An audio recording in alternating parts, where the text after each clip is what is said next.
اللہ تعالیٰ نے ہمیں عبادت کے لیے پیدا کیا اور عبادت میں ہر طرح کی غلامی اللہ تعالیٰ کی، اپنے آپ کو مکمل خدا کے حوالے کر دینا، اس عمل کو آسان لفظوں میں عبادت کہا جاتا ہے۔ آج ہم اپنے آپ کو اللہ کے حوالے کرنے کے لیے تیار نہیں ہیں، اس کی وجہ سے بے سکونی، پریشانیاں، مشکلات۔ نسوا اللہ فانساہم انفسہم، یہ آیت یاد کر لیں قرآن مجید کی۔ اللہ تعالیٰ فرماتے ہیں کہ یہ لوگ اللہ کو بھول گئے تو اللہ نے ان کو اپنا آپ بھلا دیا۔ آپ نے یہ لفظ سنا ہوگا نا، بھائی اپنا خیال رکھا کرو، کہتے ہیں نا آج کل ایک ڈائلاگ ہے، کہیں بھی کوئی رخصت ہو رہا ہو، جا رہا ہو، اپنا خیال رکھیے گا۔ میں اس میں ایک لفظ اضافہ کر دیتا ہوں، اپنے خرچے پہ، کہ آپ اپنا خیال رکھیے گا اپنے خرچے پہ، کیونکہ آج کسی کو مشورہ دو نا تو وہ بعد میں پیسے مانگنے آ جاتا ہے کہ آپ نے کہا تھا اس لیے۔ لیکن جب آپ کسی سے کہتے ہیں اپنا خیال رکھیے گا تو کیوں کہتے ہیں یہ؟ کہ بعض دفعہ انسان خود اپنا خیال نہیں رکھتا، اپنے آپ کو بھول جاتا ہے وہ۔ ہم نے ایسے ڈاکٹرز دیکھے ہیں جو ساری زندگی لوگوں کا علاج کرتے رہے، اپنے آپ کو بھول گئے، جس بیماری کے اسپیشلسٹ تھے اسی میں ان کی موت واقع ہوئی، اپنا خیال نہیں رکھا انہوں نے۔ لوگوں کو نصیحت کرتے کرتے اپنے آپ کو بھول گئے، ایسے لوگ بھی ہیں۔ دوسروں کو برائیوں سے روکنا، روکتے روکتے خود اپنے آپ کو بھول گئے۔ تو اس سے اتنی بات تو پتہ چلتی ہے کہ انسان اپنے آپ کو بھی بھول جاتا ہے، بعض دفعہ اپنے آپ کو بھی بھول جاتا ہے، غافل ہو جاتا ہے اپنے آپ سے۔ بہت زیادہ پیسہ آیا، قرآن نے کہا اعتدال سے خرچ کرو۔ آپ کی طبیعت میں اسراف تھا، آپ اڑا رہے ہو، پیسہ اڑا رہے ہو، یہ بھول گئے کہ یہ ختم بھی ہو سکتا ہے، کل آپ پر حالات بھی آ سکتے ہیں، اور وہی ہوا، آپ پہ حالات آئے تو لوگ آپ سے کیا کہیں گے؟ یار تم نے لوگوں کا خیال کیا مگر اپنے آپ کو تم بھول گئے، اپنا خود کو بھول گئے کہ کل تمہارے ساتھ کیا ہو سکتا ہے۔ تبھی تو قرآن نے کہا نا کہ وَلَا تَجْعَلْ يَدَكَ مَغْلُولَةً إِلَىٰ عُنُقِكَ وَلَا تَبْسُطْهَا كُلَّ الْبَسْطِ، نہ اپنے ہاتھ کو گردن سے باندھو، اتنے کنجوس بھی مت بنو، اور ایسا اڑانا بھی مت شروع کرو کہ کل لوگوں کے سامنے تمہیں ہاتھ پھیلانا پڑے۔ تو یہ انسان کے ساتھ ہوتا ہے کہ وہ دوسروں کا خیال کرتے کرتے یا کسی بھی وجہ سے، بعض دفعہ خیال نہیں کر رہا ویسے ہی، کہ وہ اپنے آپ کو بھول جاتا ہے۔ اور اس سے بڑا ظالم کون ہوگا جو اپنے آپ کو بھول جائے؟ انسان کو سب سے زیادہ محبت اپنے آپ سے ہوتی ہے، حتیٰ کہ کسی اور سے بھی اگر اس کو محبت ہوتی ہے تو وہ اپنی وجہ سے ہوتی ہے، اپنے آپ کو خوش کرنے کے لیے ہوتی ہے۔ تو انسان جتنا خیر خواہ اپنا ہے، جتنا اپنے آپ سے محبت کرتا ہے، اتنا کسی سے محبت نہیں کرتا۔ اب آپ بتاؤ اس سے بڑا بے وقوف، پرلے درجے کا احمق کون ہوگا جو اپنے سب سے محبوب ہی کو بھول جائے، جو خود اس کا اپنا آپ ہے۔ اور یہ عجیب بات ہے، اس زمانے میں لوگ اپنے آپ کو واقعی بھول چکے ہیں۔ آپ کہہ سکتے ہو نہیں جی ہمیں تو سب سے پہلے یاد رہتا ہے کہ میں ہوں۔ جب شادیوں میں کھانا کھلتا ہے تو سب سے زیادہ اسپیڈ اپنے آپ کی ہوتی ہے یا کسی اور کی ہوتی ہے؟ بولو نا کیا ہو گیا بھائی؟ اپنے آپ کی اسپیڈ سب سے، تو اپنے آپ کو تو انسان کیا کرتا ہے؟ یاد رکھا ہوا ہے اس نے۔ تو خوب سمجھ لیں، قرآن میں جو اللہ نے کہا نا کہ لوگ اپنے آپ کو بھول جاتے ہیں، کب بھولتے ہیں وہ میں بتاتا ہوں ابھی۔ تو وہاں بھولنے سے مراد یہ نہیں ہے کہ اپنی خواہشات کو بھول جاتے ہیں، یہ کوئی بھی، یہ تو کتے بلی بھی نہیں بھولتے۔ خواہشات کی غلامی آپ کو اپنا آپ بھلا دیتی ہے، آپ خواہشات کی غلامی میں بھول جاتے ہو کہ اس خواہش کو پورا کرنے سے میرا نقصان ہو رہا ہے، تو اپنا آپ تو بھول گئے نا آپ۔ جب شادیوں میں کھانا کھلا اور سب سے زیادہ اسپیڈ آپ کی تھی، اس کا مطلب آپ اپنا نفع بھول گئے کہ اس سے میری عزت جا رہی ہے، یہ اخلاق کے خلاف ہے، اتنا کھانے سے صحت کو کوئی فائدہ، نقصان ہی ہے۔ جب آپ کھا رہے ہوتے ہیں، کھا لیا کھائے جا رہے ہیں، تو آپ اس وقت حقیقت دیکھنے میں تو آپ نے اپنے آپ کو یاد رکھا ہوا ہے، ایک نوالا بھی نہیں چھوڑ رہے آپ، لیکن حقیقت میں آپ اپنے آپ کو بھول گئے ہو۔ کیوں بھول گئے ہو؟ آپ اس کے سائیڈ افیکٹ پہ غور ہی نہیں کر رہے کہ یہ جو میں کھا رہا ہوں یہ مجھے قبر کی طرف لے کے جا رہا ہے۔ بات کھانے پہ آئی ہے، دو جملے آپ کی خدمت میں پیش کر کے پھر ہم آگے چلتے ہیں۔ دیکھو ہمارے نا سلام دعا ڈاکٹروں سے بھی ہے، حکیموں سے بھی ہے، علماء سے بھی ہے، ہر طبقے سے ہوتی ہے، اور میڈیکل سائنس میں مجھے ویسے ہی ذاتی دلچسپی ہے۔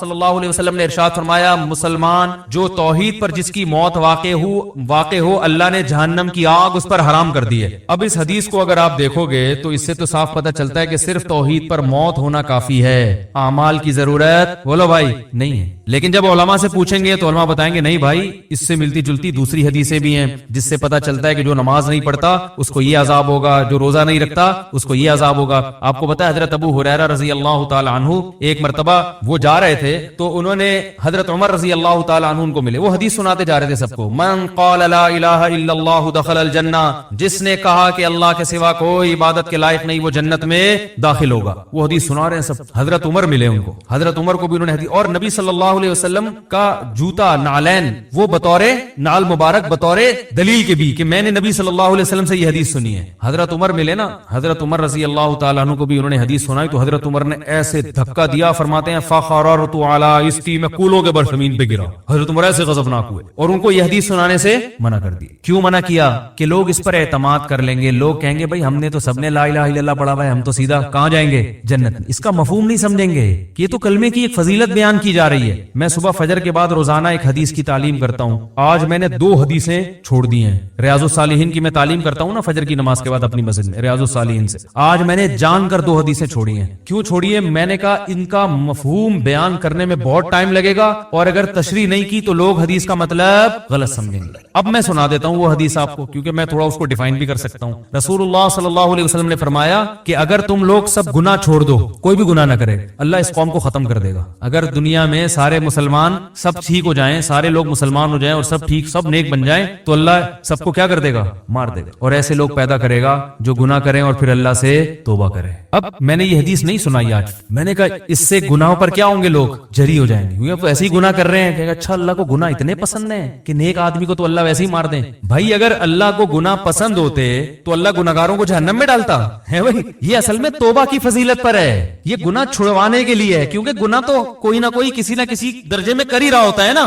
تو ان کو تسلی دی جا رہی ہے کہ بھائی توبہ اتنی بڑی نیکی ہے کہ اللہ کو اس زمین پر توبہ والی نیکی بھی چاہیے. سمجھ آ رہی بات؟ تو اگر کسی سے گناہ ہو گیا تو مایوس نہ ہو, توبہ کر کے توبہ والی نیکی کا آپشن اس کے پاس ہے, اور یہ نیکی اللہ کو اتنی محبوب ہے کہ دنیا میں اگر یہ نیکی ختم ہو گئی توبہ والی نیکی تو اللہ کو ایسے لوگ پسند ہے ہی نہیں. اللہ تو چاہتے کہ گڑ رہا ہو میرے سامنے تاکہ مجھے معاف کرنے میں مزہ بھی تو آئے نا.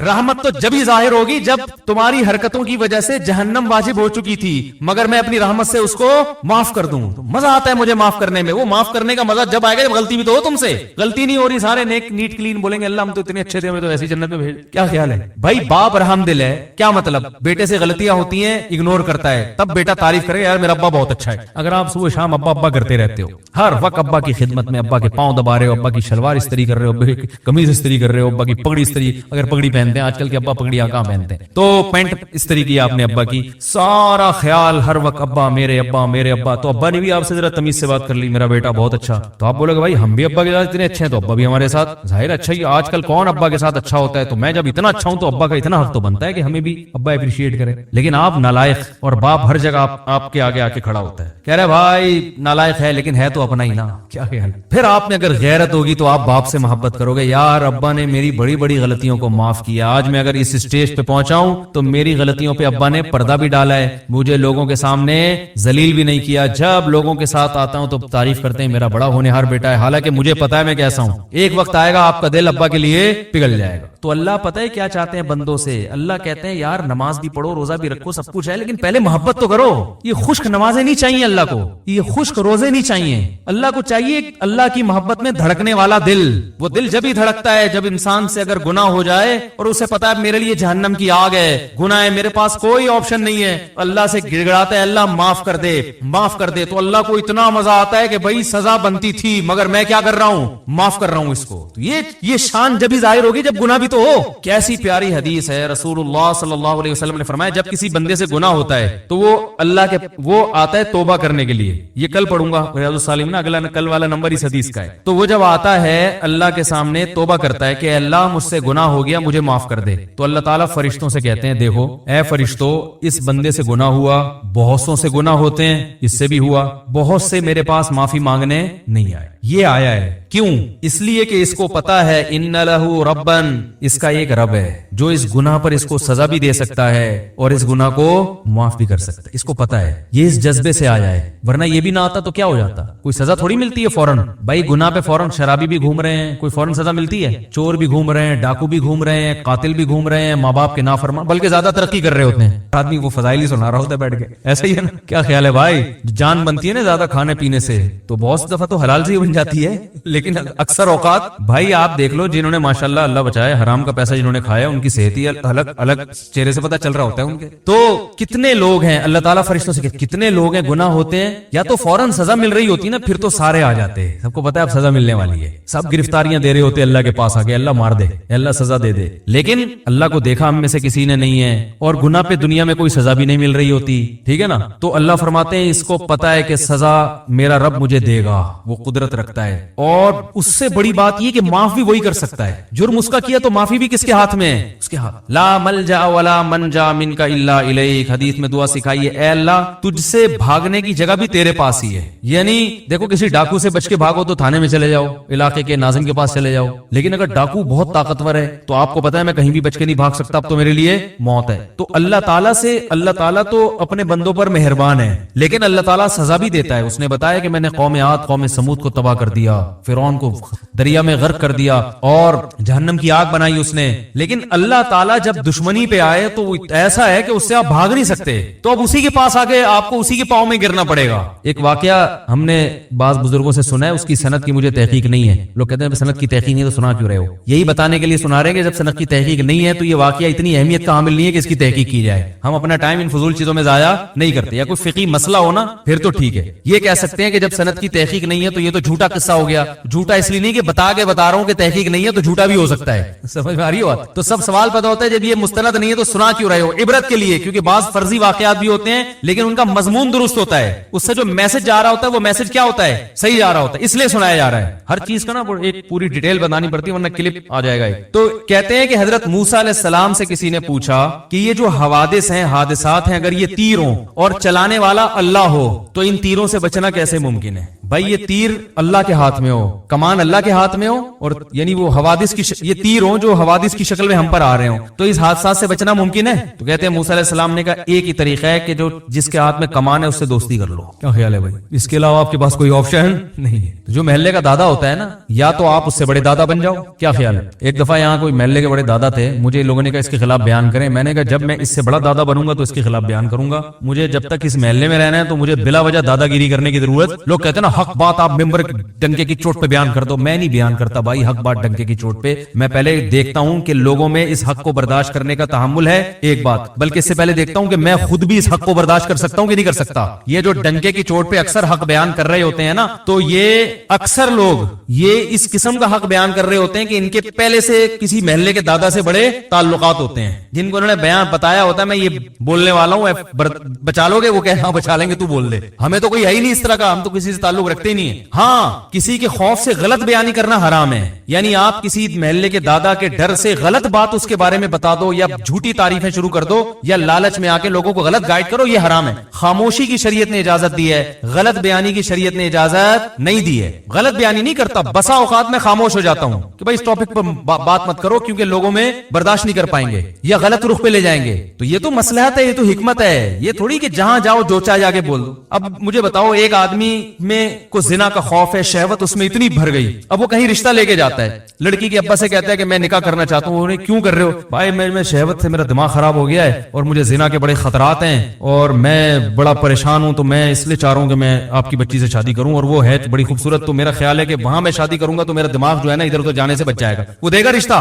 دفعہ ہو یہاں سے. بات تو حق ہے اور شریعت میں جائز بھی ہے, لیکن یہ حق بیانی ہے آپ بھی نہیں افورڈ کر سکتے, کوئی بھی نہیں افورڈ کر سکتا. بھائی یہ بات آپ کے دل میں ہے, اس کو رکھو, کچھ اور بات کرو اس کے سامنے. وہی نکاح سنت ہے, نبی صلی اللہ علیہ وسلم کی ترغیب ہے, اس لیے کرنا چاہ رہا ہوں. اس طرح کی باتیں آپ کرو گے تو یہ منافقت نہیں کہلائے گی, یہ مصلحت کہلائے گی. ہر بات ہر جگہ کہنے کی نہیں ہوتی. ایک صاحب نے ایک شادی کی تو مجھے بتایا کہ میں نے نکاح کا پیغام بھیجا اور ان کو میں نے پہلے بتا دیا کہ میں 4 کروں گا. تو میں نے کہا واقعی آپ کریں گے؟ کہہ رہے میرا ارادہ تو نہیں ہے لیکن میں نے احتیاطاً بتا دیا. نہیں 4 نہیں, سوری 2 کروں گا. میں تو 4 کی ایک دم دماغ ادھر چلا جاتا ہے ہمارا. اس نے کہا کہ میں نے ان کو پہلے بتا دیا, میں ہو سکتا ہے دوسری بھی کروں. تو میں نے کہا آپ نے ان کو, آپ کا واقعی ارادہ ہے؟ اگر ارادہ ہو پھر تو چلو ٹھیک ہے. کہہ رہے نہیں میرا ارادہ تو نہیں ہے لیکن میں نے احتیاطاً بتا دیا. میں نے کہا کیوں؟ کہہ رہے بھائی ہو سکتا ہے میری بیوی وہ جو ہے ایسی نکلے کہ بد اخلاق ہو اور مجھے ضرورت پڑ جائے دوسری شادی کی. بھائی عورتیں بد اخلاق بھی نکلتی ہیں, کچھ ایسی ہوتی ہیں جو بانج ہوتی ہیں, اولاد نہیں ہو سکتا ہے شادی کے بعد پتہ چلے بانج ہے. میں نے کہا بہت اچھا کیا آپ نے, بڑی زبردست کلیریفیکیشن کر دیا آپ نے. میں نے کہا لڑکی کے ابا کو میں کہوں گا کہ آپ کو بھی بتا دیں کہ ہو سکتا ہے ہم آپ سے طلاق لے لیں.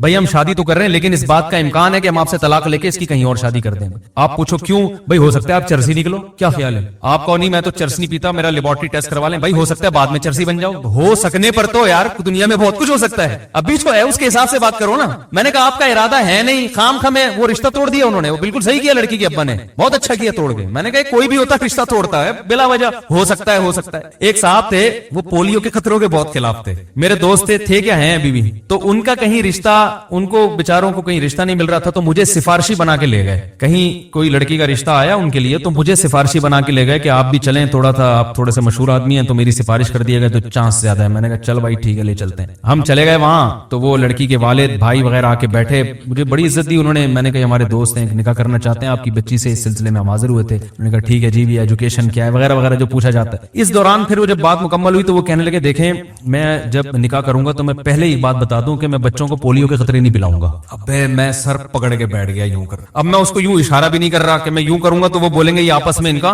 پہلے سے کوئی پری پلان ہے کہ میں یوں بولوں گا تو یوں بولنا. اب میں دیکھ نہیں رہا اس کی طرف. وہ کہہ رہے کیونکہ میں یہ پولیو نہیں, میں اللہ پہ توکل کرتا ہوں, یہ یہودیوں کی سازش ہے اور یہ فلانا ہے اور یہ ویکسینیشن اور یہ. ابے تو شادی تو ہونے دے, بچے تو ہونے دے اللہ کے. انہوں نے ہاں ابھی کی نہیں ہے تو مجھے, میں نے پھر وہ انکار ہو گیا اور ہونا تھا انکار. میں نے پھر اس کو بول لتاڑا یار تم نے کیا, کہہ رہے بھائی ہم تو پہلے سے تاکہ بعد میں جھگڑا نہ ہو. یہ وہ لوگ ہیں جو ڈنکے کی چوٹ پہ حق بیان کرتے ہیں, ڈنکے کی چوٹ. اب بھائی تم نے نہیں پلانے تھے اللہ کے بندے. تو وہ پولیو سے اتنا وہ نہیں ہوئے پریشان, وہ اس سوچ سے ہو گیا کہ یار یہ فنڈامنٹلسٹ کی انتہا ہے. یہ تو بہت بڑا فنڈامنٹلسٹ ہے, اتنا بنیاد پر ایسے ہو سکتا ہے وہ لڑکی کے ابا بھی پولیو کے قائل نہ ہو لیکن اتنا پولیو لیس. تو ہر چیز ہر بیان کرنے کی نہیں ہوتی, بہت ساری چیزیں ٹھیک آپ کی رائے میں ٹھیک ہوتی ہیں اور یہ تھوڑی کہ وہ تھی, یہ بات بھی انہی کی رائے میں ٹھیک تھی نا, ہر آدمی اس سے متفق تھوڑی ہے. تو کیا بات چل رہی تھی یار, جلدی سے بات کو سمیٹیں, بڑی بکھر رہی ہیں ادھر ادھر باتیں جا رہی ہیں. انہوں نے تو انکار کر دیا, وہ کہاں پولیو والے سے کرتے یار, خود سوچو یار, کوئی بھی نہیں کرتا, بولتا کیا ہے پاگل ہے کیا کر رہا ہے بھائی تو ہاں حضرت موسیٰ علیہ السلام کا میں بتا رہا تھا کہ بھائی اگر آپ یعنی تیروں سے بچنا آپ کے لیے جب ہی ممکن ہے جب تیر چلانے والے سے دوستی کر لو. تو جب تیر چلانے والے سے دوستی کرو گے تو معاملہ سیٹ ہو جائے گا. تو اللہ کا معاملہ بھی ایسا ہے کہ حدیث میں آتا ہے جب کوئی گناہ کرتا ہے تو اب اس کے پاس آپشن کیا ہے, اللہ سے بچ کے جانا کس کے پاس ہے, اللہ ہی کو منانا ہے کہ اللہ تجھے ستایا تو اب تو ہی معاف کر سکتا ہے. تو اللہ کو یہ ادا اتنی پسند آتی, گناہ کرنا پسند نہیں آتا, اللہ کو غضب آتا ہے اس پہ, گناہ سے پلٹنا پسند آتا ہے. اب اس نیت سے کوئی گناہ کرے کہ میں پہلے گناہ کروں گا تاکہ پلٹ کے اللہ کو راضی کروں تو وہ بیوقوف ہے. بھائی اس کی مثال علماء یہ دیتے ہیں کہ جب آپ کا زخم بھرتا ہے تو والدین خوش ہوتے ہیں نا, آپ بھی خوش ہوتے ہو, لیکن آپ اس نیت سے زخمی کرو اپنے آپ کو دوبارہ کہ پہلی دفعہ جب مجھے زخم ہوا تھا تو جب میں ٹھیک ہوا تھا تو بڑی خوشی ہوئی تھی, اب میں دوبارہ اپنے ہاتھ کاٹتا ہوں تاکہ میں ٹھیک ہوں تو مجھے خوشی ہو. تو یہ پرلے درجے کا بیوقوف ہے, حماقت. ابے بھائی تو پہلے سے ٹھیک ہے تو خراب کیوں کر رہے اپنے آپ کو. تو اسی طرح علماء کہتے ہیں گناہ ہو گیا تو توبہ کرو, توبہ کی نیت سے گناہ کرنا یہ پرلے درجے کی حماقت اور بیوقوفی, اس کے بہت نقصانات ہیں. وہ نقصانات کیا ہیں ایک الگ ٹاپک ہے. تو اللہ کو توبہ اتنی پسند, حدیث میں آتا ہے جب توبہ کرتا ہے اللہ کہتے ہیں دیکھو اس کو پتا ہے کہ میں ہوں معاف کرنے والا, تو اللہ کیا کرتے ہیں معاف کرتے ہیں, فرشتوں سے کہتے ہیں گواہ رہو. نبی نے فرمایا پھر دوبارہ سے غلطی ہو جاتی ہے, اب یہ پھر پریشان ہوتا ہے یار میں نے تو اللہ سے معاہدہ کیا تھا اب نہیں کروں گا, اب دوبارہ ہو گیا, تو یہ پھر اللہ کے پاس آتا ہے اللہ معاف کر دے. تو اللہ کہتے ہیں دیکھو دوبارہ غلطی ہوئی ہے, اب یہ پہلے سے بھی بڑا جرم ہے, ایک تو گناہ, اوپر سے اللہ سے کیا ہوا ایگریمنٹ توڑا اس نے, لیکن اس کو پتا ہے اس گناہ پر بھی سزا دے گا کون, اللہ, اور معاف کون کر سکتا ہے, اللہ. تو اس جذبے سے دوبارہ معافی مانگ رہا ہے, بار بار آتا ہے, بار بار معافی مانگتا ہے. اللہ ہر دفعہ فرشتوں کو یہ کہہ کے معاف کرتے ہیں اس نے نہ مجھے دیکھا نہ میرے عذاب کو دیکھا. اس گڑگڑانے کو اللہ پسند کرتے ہیں. تو اس لیے حدیث میں آتا ہے سارے اگر نیک پرہیزگار بن جائیں اللہ سب کو ختم کرے گا, ایسے لوگ پیدا کرے گا جو غلطی کریں اور پھر اللہ سے توبہ کریں. اس کا مطلب یہ نہیں ہے کہ اب آپ غلطیاں, کیونکہ ہم میں سے ہر شخص بہت سی غلطیاں کر چکا ہے, اب آپ کو نئی غلطی جو ہے نا معاشرے میں جو ہے وہ اس کا تعارف کروانے کی ضرورت نہیں ہے. تو توبہ کی ترغیب ہے, یہ غلطیاں کرنے کی ترغیب, اس کو نبی صلی اللہ علیہ وسلم اس انداز سے ڈیفائن کیا ہے, اس انداز سے سمجھایا ہے تاکہ توبہ کی, ورنہ ایسا ہوگا نہیں. تو یہ توبہ توبہ کی اتنی بڑی فضیلت ہے. اب اگر آپ ادھوری حدیث سنیں گے نا تو فوراً لوگوں کا ذہن کہاں جاتا ہے؟ گناہ کی طرف, کہ یار گناہ کوئی اتنی بڑی چیز نہیں ہے. بھائی گناہ بہت بری چیز ہے, قتل پر کتنی شدید وعید ہیں, نماز قضا کرنے پر. زنا اللہ کو اگر پسند ہوتا تو اللہ یہ کہتے کہ زانی کو چوک میں کھڑا کر کے 100 کوڑے مارو. اللہ تو ستار ہے نا, گناہوں پہ پردہ ڈالنے والا. لیکن زانی کا جرم گواہوں سے ثابت ہو گیا, اللہ کہتے ہیں نا نا نا, چوک پہ لا کے اس کو 100 کوڑے مارو. شادی شدہ تو سنسار کر دو, پتھروں سے مار کے ہلاک کر دو.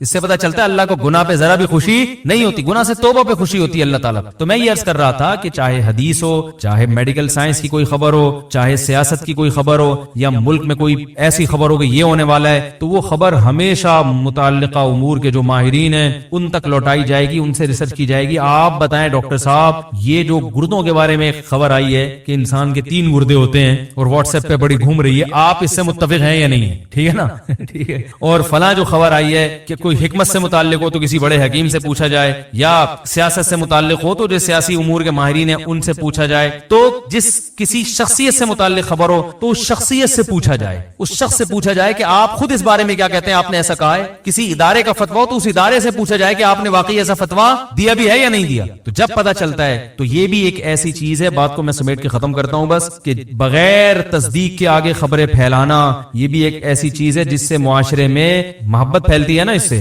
نفرت کی آگ لگتی ہے, ایک دوسرے کے خلاف بدگمانیاں, لڑائیاں, جھگڑے اور ایک طوفان بدتمیزی. یہ سب چیزیں اسلام نے کیا کی ہیں؟ حرام کی. اور پھر ایک آیت اور سورہ حجرات کی پڑھ دوں. اللہ نے فرمایا نا کہ بغیر, سورہ حجرات کا پہلا حکم کیا تھا؟ ادب احترام. دوسرا حکم کیا تھا؟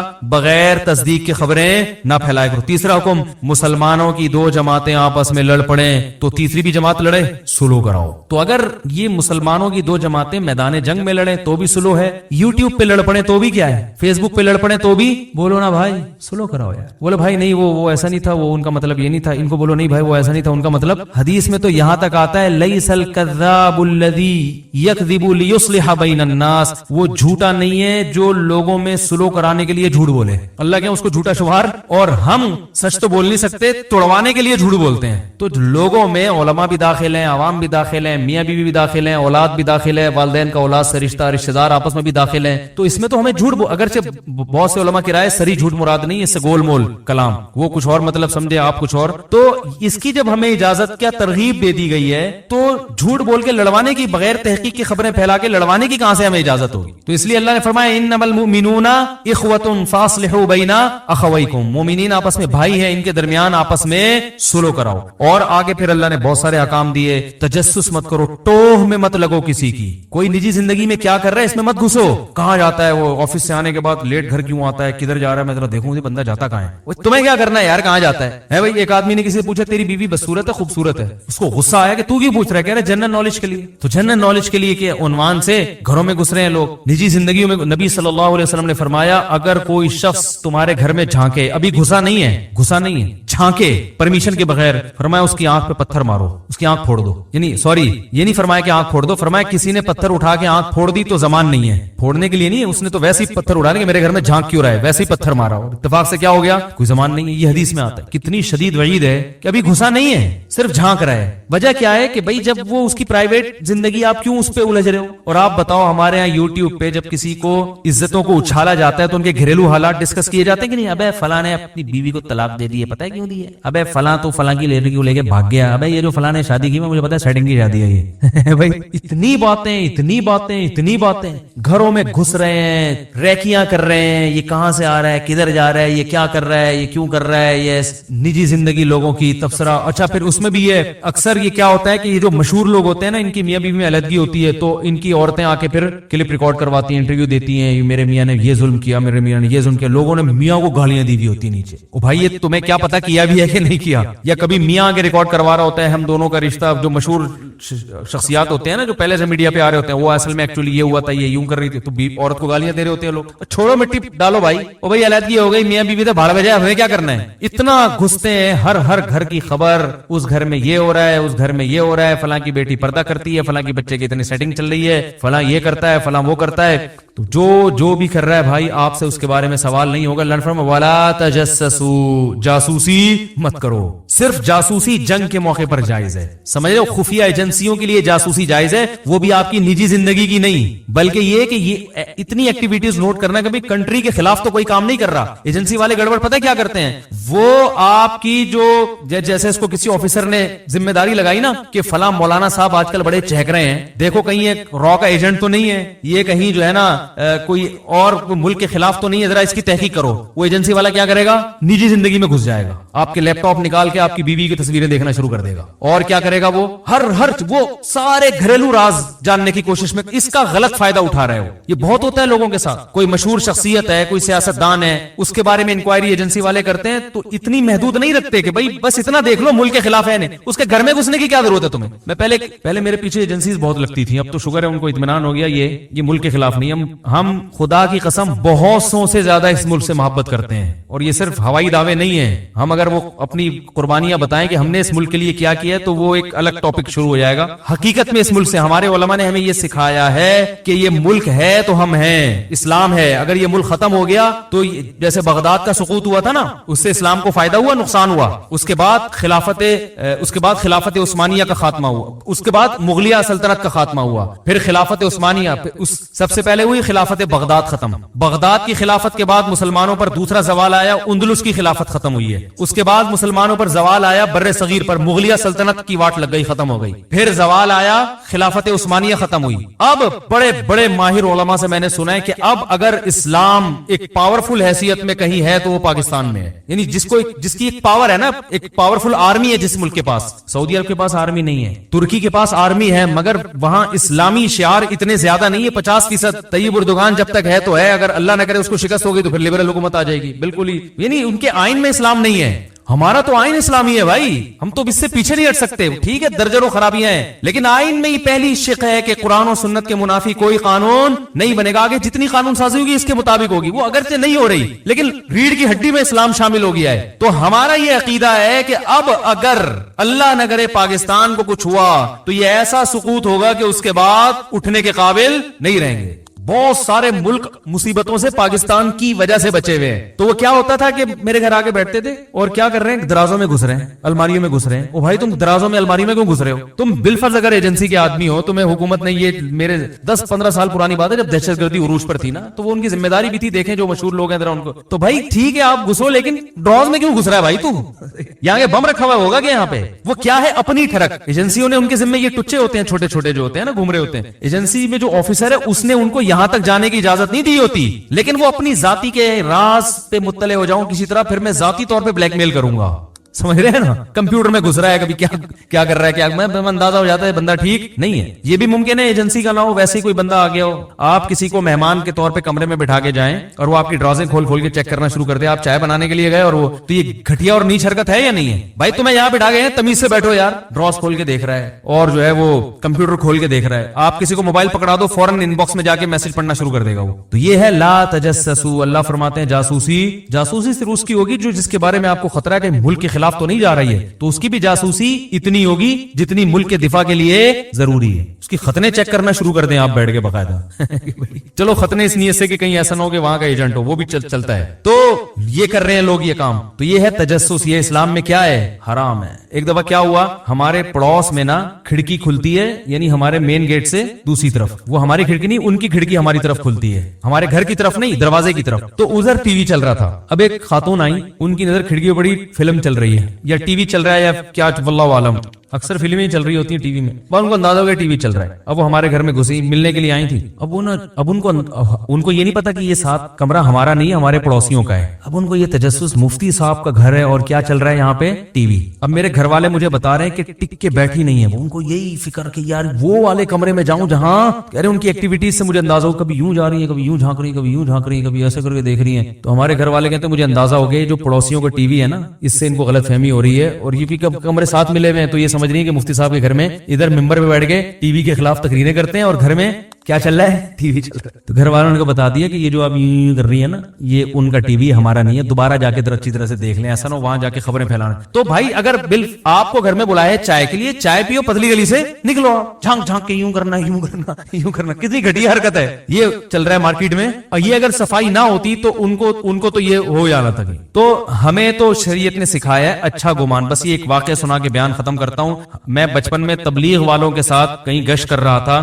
ہم نے ایک صاحب کو آتے ہوئے دیکھا, گھر میں داخل ہوئے ہمارے سامنے, ہم ان کے پیچھے پہنچ گئے. امیر صاحب نے دروازہ بجایا, ایک بچہ آیا, جی کون؟ انہوں نے کہا بھی فلاں صاحب ہیں جو بھی ہمارے سامنے گھسے تھے, وہ اس بچے کے ابو تھے. بچے نے کہا بھی بتاتا ہوں, پوچھتا ہوں میں. وہ گیا اندر, آ کے کہہ رہا ہے وہ گھر پہ نہیں ہے, ہمارے سامنے گھسے ہیں وہ. تو امیر صاحب دیکھو یہ ہوتا ہے تبلیغی جماعت کی جو کامیابی کی وجہ ہے نا, یہ بیسک اصول ہیں, یہ بنیادی اصول ہیں جس کی وجہ سے وہ پوری دنیا میں پھیل گئے. صرف زبان سے کہتے نہیں ہیں, جو کہہ رہے ہیں اس پر عمل بھی ہے. تو امیر صاحب نے کہا, امیر صاحب کو اندازہ ہو گیا کہ بھئی یہ بدگمانی ہو رہی ہے ان سب کو. تو انہوں نے کہا دیکھو مسلمان ہم تبلیغ کرنے نکلے ہیں نا, تو پہلے خود تو عمل کریں. خود عمل میں کیا ہے کہ کسی کے خلاف بدگمانی, قرآن میں اللہ فرماتے ہیں مت کرو, اچھا معامل تلاش کرو. تو انہوں نے کہا وہ یہاں سے آئے ہیں, پیچھے بھی دروازہ ہے, جو میں اکثر بیان میں کہتا ہوں نا پتلی گلی, تو بھئی چوڑی گلی کے ساتھ پتلی گلی بھی تو ہوتی ہے نا. بھئی وہ آئے ہوں, پانی پیاؤ اور اس دروازے سے نکل کے باہر چلے گئے ہوں. تو بچے نے آ کے کہا کہ بھائی نہیں ہے گھر پہ, تو عین ممکن ہے, اور واقعی ایسا ہوتا بھی ہے. بعض دفعہ انسان بھاگا بھاگا ایک دروازے سے آتا ہے, گھر میں پانی پیا یا واش روم گیا اور دوسرے دروازے سے فوراً نکل گیا. تو مجھے ان کا یہ جملہ بہت اچھا لگا. اس واقعے میں 12-13 سال کا تھا اس وقت سے مجھے یہ واقعہ ذہن سے نکلتا نہیں ہے. یہ ہے کہ ان بعض الظن اسم, اے ایمان والو بدگمانی مت کرو, اکثر گمان برے ہوتے ہیں, گناہ ملتا ہے اس پہ. اچھا محمل تلاش کرو بھائی, کہ ضروری تھوڑی جھوٹ بول رہا ہو, لیکن ہم کیا کرتے ہیں 99% امکان ہوتا ہے کہ سچ بول رہا ہے, لیکن 1% چانس ہوتا ہے جھوٹ بول رہا ہے. تو ہم کہتے ہیں چھوڑو ایک نمبر کا وہ جھوٹ, ابے ہمیں پتا ہے جھوٹ بول رہا ہے. جلیلی سوال کے جواب دے دیتے ہیں. بھائی میرے بھائی نے اپنی اہلیہ کو 3 طلاق دی, اب کہتے ہیں کہ حلالہ کر لیا, لیکن ہم نے کوئی تصدیق نہیں کی, کیا تصدیق کرانا ضروری ہے؟ بھائی دیکھو ایک آدمی اگر اپنی بیوی کو 3 طلاقیں دیتا ہے, پہلی بات تو گناہ کرتا ہے, اکٹھی 3 طلاقیں دینا جائز نہیں ہے, لیکن طلاقیں واقع ہو جائیں گی. اس پہ میں پورا مدلل ابھی کلپ بھی ریکارڈ کروانے والا ہوں انشاءاللہ. ایک چینل پہ ریکارڈ کروا چکا ہوں, مگر وہ چینل مشہور نہیں ہے تو کوئی سنتا ہی نہیں, دوبارہ سے ریکارڈ کرواؤں گا. میرے یہ علمی بیانات ہوتے, یہ جو میرے بیانات ہوتے ہیں نا, یہ واضح و نصیحت ہے, اس پر کسی کے علم کو نہ پرکھا کریں آپ بیٹھ کے, سمجھ رہے ہو. جو میرے جو تحقیقی بیانات ہیں یا میری تحقیقی مقالے ہیں وہ الگ ہیں, اس کا اسٹائل بولو بھائی الگ ہوتا ہے. ان کو مقالے میرے پڑھیں آپ, ریسرچ پہ تحقیقی جو مقالے میں نے لکھے ہیں, اس کے بعد آپ فیصلہ کریں کہ قدوری پڑھانے کی طاقت ہے یا نہیں. ہو سکتا ہے میں بالکل قدوری بھی نہ پڑھا سکتا ہوں, لیکن آپ پہلے ریسرچ کر لیں, اس کے بعد آپ فیصلہ کریں. واضح و نصیحت والے بیانات سے نہیں پرکھا جاتا کسی کی علمیت کو, وہ تحقیقی میدان وہ الگ ہوتا ہے. اچھا میرے بھائی, تو یاد رکھو جس نے بھی 3 طلاقیں دی بیوی کو, تو طلاقیں دے کے پہلی بات تو برا کام کیا, 3 جائز نہیں ہے. پھر عورت نے اگر حلالہ کیا ہے تو یہ پری پلان حلالہ تھا تو حرام ہے. پری پلان کا مطلب عدت گزرنے کے بعد اس خاتون نے کسی مرد سے نکاح کیا اور پہلے سے ایگریمنٹ کیا کہ آپ نکاح کے بعد ہم بستری کے بعد مجھے طلاق دے دو گے, تو یہ ایگریمنٹ کی وجہ سے یہ حلالہ کیا ہو گیا, لعنتی عمل ہو گیا. رسول اللہ صلی اللہ علیہ وسلم نے ارشاد فرمایا, لعن اللہ المحلل والمحلل لہ, حلالہ کرنے والے اور جس کے لیے کیا جا رہا ہے ان دونوں پر اللہ کی لعنت. جس کے لیے کیا جا رہا ہے وجہ اس کی یہی ہے کہ وہ بھی اس میں پلان کا حصہ بنتا ہے. وہ کہتا ہے میری بیوی سے تم شادی کرو اور پھر یوں کر دینا, پھر یوں کر, ایگریمنٹ ہوتا ہے. اگر ایگریمنٹ نہیں تھا, اچھا حلال پھر بھی ہو جائے گی, کیونکہ نبی نے اس کو بھی حلال کرنے والا ہی کہا ہے. جس حلالے پر لعنت کی ہے لعنت تو ہوگی, لیکن بیوی طلاق کے بعد پہلے شوہر کے لیے حلال بہرحال ہو جائے گی. یہ حدیث سے پتہ چلتا ہے, کیونکہ آپ نے فرمایا حلال کروانے, محلل کہتے ہیں حلال کروانا, حلالہ کروانا تو ہم نے بتایا نا, لعن اللہ المحللہ. نبی نے فرمایا وہ شخص جو اس عورت کو پہلے شوہر کے لیے حلال کرے اس پر بھی لعنت, اور جس کے لیے حلال کیا ہے اس پر بھی پتہ ہے حلال تو ہو گیا ہی نا, نہیں آئی بات میرا خیال, لیکن غلط طریقے سے کیا ہے تو اس عمل پر لعنت ہوگی مگر حلال ہو جائے گی. ابھی اس عورت کے لیے دوسرے شوہر سے طلاق لینے کے بعد عدت کے بعد پہلے شوہر سے نکاح حلال ہو جائے گا. یہ تو حدیث سے پتہ چل رہا ہے, سمجھ میں آ رہی ہے بات. لیکن یہ عمل ایگریمنٹ کر کے کیا تو کیا ہو جائے گا, حرام, ناجائز, گناہ ملے گا اس. اور اگر بغیر ایگریمنٹ کے کیا ہے تو کوئی گناہ نہیں ہے. لوگ ہر قسم کے حلالے کو لعنت کا عمل کہتے ہیں, یہ تو قرآن کے خلاف ہے. قرآن میں اللہ کا ارشاد ہے, فَإِن طَلَّقَهَا, مرد اگر زوجہ کو تیسری طلاق دے دے, فَلَا تَحِلُّ لَهُ مِن بَعْدُ حَتَّى تَنكِحَ زَوْجًا غَيْرَهُ, تو یہ عورت اس تیسری طلاق کے بعد پہلے شوہر کے لیے حلال نہیں ہے جب تک کہ یہ کسی دوسرے مرد سے نکاح نہ کر لے. اور حدیث میں آتا ہے صرف نکاح نہیں بلکہ ہم بستری بھی ہو. آگے قرآن کہہ رہے فَإِن طَلَّقَهَا، اس کے بعد اگر چاہے وہ فوراً بعد ہو، 1 سال کے بعد ہو، 20 سال کے بعد ہو، قرآن نے ایسی کوئی شرط نہیں لگائی ہے. میں دوبارہ آیت پڑھ لوں. فَإِن طَلَّقَهَا، اگر شوہر نے تیسری طلاق دے دی، فَلَا تَحِلُّ لَهُ مِن بَعْدُ، تو یہ عورت اس تیسری طلاق کے بعد شوہر کے لیے حلال نہیں ہے. حتی، یہاں تک کہ، یعنی کب حلال ہوگی اللہ وہ وجہ بیان کر رہے ہیں. تنکیھا زوجن غیرہ، پہلے شوہر کے علاوہ کسی اور سے نکاح کر لے. فَإِن، پس اگر اس نکاح کے بعد، اور حدیث میں آتا ہے صرف نکاح نہیں بلکہ ہم بستری بھی، اس ہم بستری اور نکاح کے بعد فَإِن طَلَّقَهَا، یہ دوسرا طلاق دے دے، اگلی رات کو دے دے، 1 گھنٹے بعد دے دے، آدھے گھنٹے بعد دے دے، 15 منٹ بعد طلاق دے دے، 10 منٹ بعد طلاق دے دے، 10 سال کے بعد طلاق دے دے، ایسی کوئی تفصیل قرآن نے بیان نہیں کی ہے. چاہے 10 منٹ کے بعد طلاق دے دے، ہم بستری کی، ہم بستری کرتے ہی طلاق دے دے. اللہ فرماتے ہیں فَلَا جُنَاحَ عَلَيْهِمَا أَن يَتَرَاجَعَا، تو پرانے والے میاں اور اس پرانی بیوی جو ہے نا اس کی، ان دونوں کے لیے کوئی گناہ نہیں ہے اس میں أن يَتَرَاجَعَا کہ یہ دوبارہ شادی کر لیں آپس. بات آ رہی ہے سمجھ میں؟ تو بھائی آپ غیرت اور کے جوش میں آ کے شریعت کو تبدیل کرنے کی کوشش نہ کریں. بہت سے لوگ کیا کرتے ہیں، وہ 3 طلاقوں کا جہاں مسئلہ ہے وہ حلالہ تو لعنت ہے، حلالہ تو یہ ہے، تو حلالہ کروا دیا، حلالہ بھائی جان اگر قرآن، اگر یہ حلالہ لعنتی عمل ہوتا تو قرآن کیوں اس کو بیان کرتا؟ حدیث میں لعنت ہے، قرآن میں اس کی اجازت ہے، تو پتہ چلا حدیث والا حلالہ کچھ اور ہے، قرآن والا حلالہ کچھ اور ہے. پری پلان حلالہ ہے وہ لعنت ہے. پلان یعنی پری پلان سے مراد ایگریمنٹ نہیں ہے. تو پھر اگر دوسرا شوہر ہم بستری کرنے کے فوراً بعد طلاق دے دے تو بھی عورت پہلے شوہر سے نکاح کر سکتی ہے. بات آ رہی ہے سمجھ میں؟ اچھا یہ بھی جائز ہے کہ عورت نے پہلے سے ایگریمنٹ نہیں کیا، شوہر دوسرے شوہر ہیں جب بیوی سے ہم بستری کی تو عورت کے لیے یہ بھی حلال ہے کہ فوراً طلاق مانگ بھی لے. اس کے ناجائز ہونے کی بھی قرآن و سنت میں کوئی دلیل نہیں ہے. طلاق عورت اگر بغیر کسی ریزن کے مانگے نا اپنے شوہر سے تو گناہ ہے. ایسی عورتوں کو منافقات میں شامل کیا گیا ہے جو جنت کی خوشبو بھی نہیں پائیں گی. لیکن اگر کسی ریزن کی وجہ سے مانگ رہی ہے تو اسلام میں یہ غلط بولو نا بھائی نہیں ہے. تو یہ بھی ایک ریزن ہے کہ میں اپنے پہلے شوہر کے پاس جانا چاہتی ہوں کیونکہ میرے اس سے بچے ہیں. تو یہ ریزن ہے بھائی، میری یادیں اسی سے وابستہ ہیں. سوال پیدا جب اس سے تھی تو نکاح کیوں کیا؟ بھائی اس لیے کیا کہ اس سے اجازت نہیں ہے نکاح کرنے کی، آپ سے اجازت تھی تو آپ سے کر لیا. بات آ رہی ہے سمجھ میں؟ اور یہ سوچا تھا کہ اچھے لگے تو رہوں گی، نہیں لگے تو نہیں، مجھے نہیں اچھے لگ رہے، مجھے آپ کے منہ سے گٹکے کی بدبو آ رہی ہے. کوئی بھی وجہ ہو سکتی ہے. اب اگر آپ یہاں تجاوز کرتے ہیں نا کہ نہیں یہ طلاق لے کے شادی نہیں کر سکتی، یہ اب قرآن پر کیا ہے؟ آپ اپنی عقل لڑا کے قرآن کے حکام کو کیا کر رہے ہو؟ چینج کر رہے ہو. بات آ رہی ہے سمجھ میں؟ تو اسی وقت طلاق لے کے، ہاں دوسرے پر جبر نہیں ہے، وہ کہ میں نہیں چھوڑوں گا.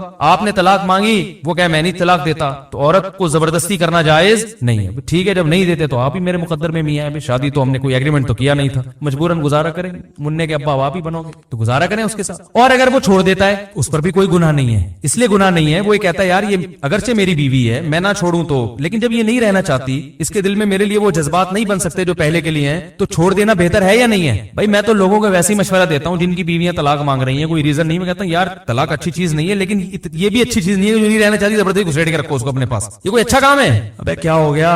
او بھائی محبت کا رشتہ ہے، محبت سے رہو، ٹھیک ہے نہیں رہ سکتے تمیز سے الگ ہو جاؤ نا. تو طلاق نہیں دینی چاہیے، لیکن اگر بیوی نہیں رہنا چاہتی، بیوی کے لیے تو غلط ہے بلا وجہ مانگے، لیکن آپ کے لیے بہتر یہی ہے کہ جب نہیں رہنا چاہ رہی تو یار ایسی عورت سے کرو شادی جو غیرت مند ہو، آپ سے ٹوٹ کے محبت کرے. نبی نے کیا فرمایا؟ تزوج الودود الولود، ایسی عورت سے نکاح کرو جو محبت کرتی ہو. تو یہ جب طلاق مانگ رہی ہے اس کا مطلب آپ سے یہ محبت نہیں کرتی. تو اگر آپ افورڈ کر سکتے ہو طلاق دینے کے بعد کہ بھائی مجھے دوسری مل جائے گی، چھوڑ دو اس کو. اور اگر نہیں آپ کہو یار میں تو اس سے بھی جاؤں گا، ٹھیک ہے نا، مجھے ویسے ہی کوئی لفٹ نہیں کرائے گا معاشرے میں، پھر بے شک نہ چھوڑو. آپ بولو بھائی ٹھیک ہے تمہیں میں سمجھ میں نہیں آ رہا لیکن مجھے تم ہی سمجھ میں آ رہی ہو، تمہارے علاوہ مجھے کوئی سمجھ میں. اختیار تو اللہ نے مرد کو دیا ہے نا، سمجھ رہے ہیں بھائی میں نہیں رہ سکتا، مجھے تم سے اتنی محبت ہے، تمہیں اگرچہ نہیں ہے لیکن اب تو تم نے اپنی مرضی سے قبول ہے نا ہمیں، تو اب ہم تو تمہیں پہلے سے بھی زیادہ محبت ہو گئی، ہم نہیں چھوڑیں گے جاؤ. تو بعض دفعہ مرد ایسا ہوتا ہے کہ ایک صحابی نبی کے پاس آئے، انہوں نے اپنی زوجہ کے بارے میں بتایا کہ کچھ ایسی حرکتیں بتائیں ان کی جو نازیبہ ہوتی ہیں، تو آپ صلی اللہ علیہ وسلم فرمایا ان کو طلاق دے دو. تو آپ نے حدیث کا مفہوم بیان کر رہا ہوں، آپ ان صحابی نے عرض کیا یا رسول اللہ میں بہت زیادہ محبت کرتا ہوں. آپ نے فرمایا ٹھیک ہے پھر مت دو.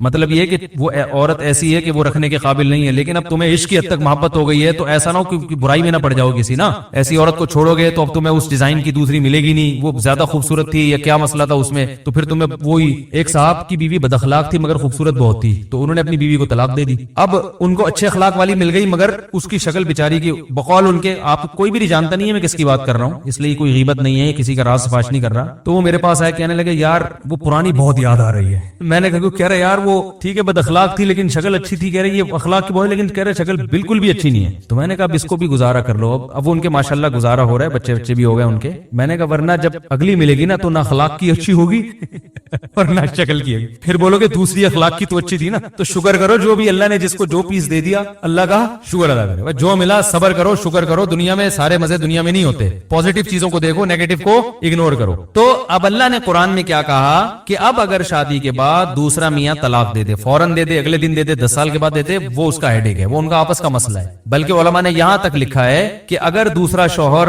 اس نیت سے طلاق دے دے کہ یہ پہلے شوہر کے ساتھ شادی کرنا چاہتی ہے, اس کے اس سے بچے ہیں, اس کے جذبات اور فیلنگ اسی کے ساتھ ہیں, میرے ساتھ یہ نباہ نہیں کرنا چاہتی, تو اس طلاق پہ اس کو ثواب ملے گا. مقصد تو راحت. طلاق اس لیے بری چیز ہے کہ اس سے نقصان ہوتا ہے نا. یہاں طلاق کا نقصان کے بجائے کیا ہو رہا ہے, فائدہ ہو رہا ہے. اور دوسری بات, جو حلالے کا مقصد تھا وہ بھی حاصل ہو گیا. مقصد یہ تھا کہ جب مرد نے 3 طلاقیں دی تھی تو طلاق میں یا تو عورت قصوروار ہوگی یا کون قصوروار ہوگا, آدمی. یہی مسئلہ ہے نا. اگر عورت قصوروار تھی تو اس کی زندگی میں نیا مرد آیا تو اس کو کمپیئر کرنے کا چانس دیا شریعت نے, دیکھو یہ بھی ہے وہ بھی ہے, دونوں میں زیادہ اچھا کون ہے. اب سوچ سمجھ کے جانا. جو جھگڑے ہو رہے تھے, اگر اس کا پرانا میاں غلط تھا تو وہ کبھی بھی پرانے کے پاس نہیں جائے گی. وہ سمجھ میں آ رہی ہے بات. وہ کہے گی اللہ نے میری جان چھڑا دی, میری زندگی میں ایک نیا مرد آ گیا, ایک اچھا آدمی مل گیا, میں اب آپ ہی کے ساتھ زندگی گزاروں گی, مجھے وہاں جانے کا کیا شوق ہے. دوبارہ اس کے پاس جانا چاہتی ہے, اس کا مطلب فالٹ کس میں تھا, عین ممکن ہے آپ میں فالٹ ہو. اب آپ کو اندازہ ہو گیا کہ جو ہے نا مرد کیسے ہوتے ہیں. اور مرد کی اگر غلطی تھی تو جب وہ دھکے کھائے گا نا, اس بیوی کو یاد کر کر کے روئے گا, تو اسے اندازہ ہوگا یار اس میں فالٹ تھے, مگر اب جو میں رشتے تلاش کر رہا ہوں اس سے بھی زیادہ فالٹ والے مل رہے ہیں. اور یار کم از کم بچوں کو تو پال رہی تھی نا, اب تو بچے بھی گئے,